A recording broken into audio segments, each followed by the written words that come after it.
Hey, it's Josh here, and I'm giving you my favorite 30 things. This is the 30 things I wasn't doing 5 years ago, back when my life was real shitty. And I want to share another concept with you today. Is the concept I want to talk about is there actually any real downside? Now, for me, a few years ago, there wasn't a lot of downside to me taking risks. I was already at the bottom, but I still had a lot of fear in me. And you would think, being broke, having a hard time finding a place to live, having to go get food boxes and borrow money from people to eat. And you would think that that's as much downside as anybody could tolerate. A lot of times, or in my case, I wasn't worried about failing. I was worried about what other people would think of me if I failed. I was still really insecure, I was still really sensitive, and I was still really afraid of being judged by people that were my friends. And in reality, your friends and your loved ones, they're not going to judge you for getting out there and taking a shot and trying your hardest at something and failing. They're going to love you. They're going to support you, and they're going to respect the fact that you actually went 100% into something.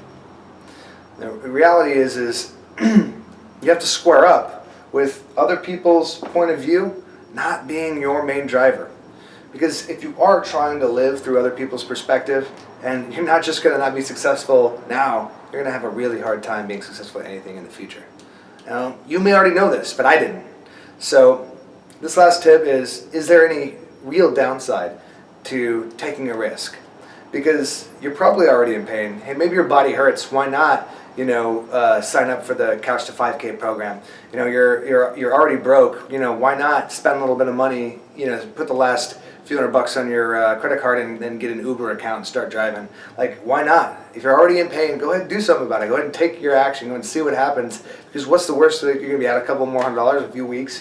Maybe you're in a little bit more pain. Oh well, at least you're taking your shot. You're trying to do something. And if it's fear of pain, well, man, take the action and the fear goes away.